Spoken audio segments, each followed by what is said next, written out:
Okay, can you figure out a mistake in this sentence? Do you know what is my name? No. अच्छा इस sentence में try करो. I am working as a teacher. No. अच्छा इसमें she is not listening me. Believe me, ये सारे के सारे sentences गलत है. So today in this video we're gonna have a look at some grammatical mistake that people often make, and I'm gonna teach you how to fix them as well. So let's get started. So the first sentence for you is where I can buy a cell phone charger. अब देखने में तो बिल्कुल सही लग रहा है where I can buy a cell phone charger, but it's a question, right? तो क्वेश्चन में हम क्या करते हैं, सबसे पहले हम क्वेश्चन वर्ड लगाते हैं, उसके बाद में ऑक्सिलरी वर्ब आती है, उसके बाद में सब्जेक्ट आता है. तो सही सेंटेंस होना चाहिए where can I buy a cell phone charger. Okay, so question बनाने का फॉर्मेट क्या होता है, सबसे पहले क्वेश्चन वर्ड, उसके बाद में ऑक्सिलरी वर्ब, हेल्पिंग वर्ब, उसके बाद में सब्जेक्ट. ठीक है, नेक्स्ट क्वेश्चन आपके लिए, do you know what is my name. अब ये तो बिल्कुल सही है, व्हाट आया क्वेश्चन वर्ड, उसके बाद में हेल्पिंग वर्ब आ गई, but it's not a question, it's an indirect question. Indirect questions क्या होते हैं, इनडायरेक्ट क्वेश्चंस होते हैं जब हम एक फ्रेज लगा देते हैं क्वेश्चन के आगे, जैसे कि डू यू नो. ठीक है, do you know, I don't know, can you tell me, do you have any idea, ये सब फ्रेजेस होती हैं. जब हम ये फ्रेजेस किसी क्वेश्चन के आगे लगा देते हैं तो वो एक इनडायरेक्ट क्वेश्चन बन जाता है. और इनडायरेक्ट क्वेश्चंस में हम हेल्पिंग वर्ब लास्ट में लगाते हैं या फिर सब्जेक्ट के बाद में लगाते हैं. तो सही सेंटेंस होगा do you know what my name is. Okay, next sentence is I am working as a teacher. अब इसमें क्या दिक्कत है, I am working as a teacher, मैं एज अ टीचर काम कर रही हूँ, बट जी नहीं, आपका जो प्रोफेशन होता है वो परमानेंट होता है, और परमानेंट चीज़ों के लिए हम प्रेजेंट कंटिन्यूअस टेंस का नहीं सिंपल प्रेजेंट टेंस का यूज करते हैं. सो सही सेंटेंस होगा I work as a teacher.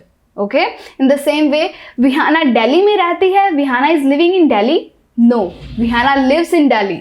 Okay, next sentence, he is working here for 3 years. वो यहाँ 3 साल से काम कर रहा है. सही लग रहा है, बट नहीं. प्रेजेंट कंटिन्यूअस टेंस हम तब यूज करते हैं जब कोई काम प्रेजेंट में चल रहा होता है. ठीक है, बट यहाँ काम 3 साल से चल रहा है, तो जब भी कंटिन्यूअस टेंस के अंदर टाइम इंट्रोड्यूस हो जाता है तो वो बन जाता है परफेक्ट कंटिन्यूअस टेंस. ठीक है, यहाँ पर ये प्रेजेंट कंटिन्यूअस है तो ये बन गया प्रेजेंट परफेक्ट कंटिन्यूअस. तो सही सेंटेंस होगा he is been working here for 3 years. We didn't receive the package yet. हमें अभी तक पैकेज नहीं मिला है. अभी तक, अभी यानी कि नाउ. तो हम इसमें सिंपल पास्ट टेंस का यूज कैसे कर सकते हैं, पास्ट टेंस में हम इस सेंटेंस को कैसे बना सकते हैं. तो जब भी हम बात करेंगे प्रेजेंट तक के अनफिनिश्ड एक्शन की, प्रेजेंट तक के अनफिनिश्ड एक्शन की, हम हमेशा यूज करेंगे प्रेजेंट परफेक्ट टेंस का, यानी कि हमें यूज करना पड़ेगा हैज और हैव का. ठीक है, so we didn't receive the package yet. No, we haven't received the package yet. Okay, next sentence for you, we will get married on 8th of September. Future में शादी करने वाले हैं, we will get married on 8th of September. सही तो है, will future को show कर रहा है, पर नहीं, शादी जो है हम प्लान करके करते हैं, तो फ्यूचर के जो भी प्लान्ड एक्शन होते हैं ना, उनको हम विल से नहीं बताते हैं, उनको हम बताते हैं प्रेजेंट कंटिन्यूअस टेंस की हेल्प से. ओके, विल हम यूज करते हैं जब हम रैंडम कोई डिसीजन लेते हैं, इंस्टेंटली कोई डिसीजन लेते हैं, जैसे आई हैव अ कोक, मैं कोक लूंगा. ठीक है, जब आपने रैंडमली कोई डिसीजन लिया. बट अगर फ्यूचर के प्लान्ड एक्शंस है तो वहां पर हम हमेशा प्रेजेंट कंटिन्यूअस टेंस का यूज करते हैं. तो सही सेंटेंस होगा we are getting married on 8th of September.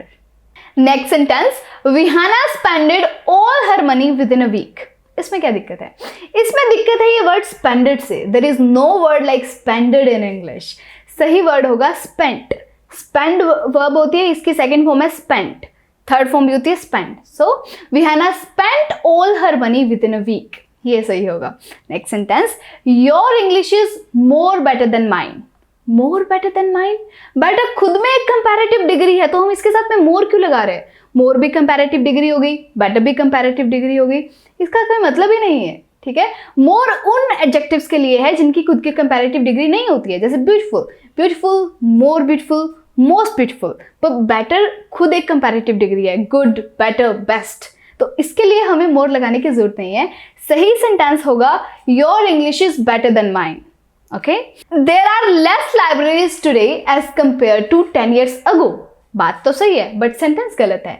Less word का हम यूज करते हैं अनकाउंटेबल नाउन्स के साथ में, less, less sugar, less milk, less water. But libraries एक काउंटेबल नाउन है, तो इसके साथ में हमें यूज करना पड़ेगा फ्यूवर. ओके, काउंटेबल नाउन्स के साथ में हम यूज करते हैं fewer का. So the correct sentences, there are fewer libraries today as compared to 10 years ago.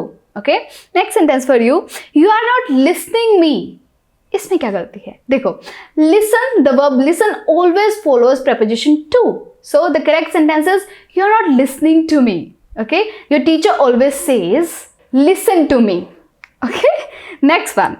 Don't go out in the night, it's not very safe. अब यहाँ पर गलती है preposition की. Night के साथ में हम कभी भी in preposition का नहीं यूज करते हैं, हमेशा at preposition का यूज करते हैं.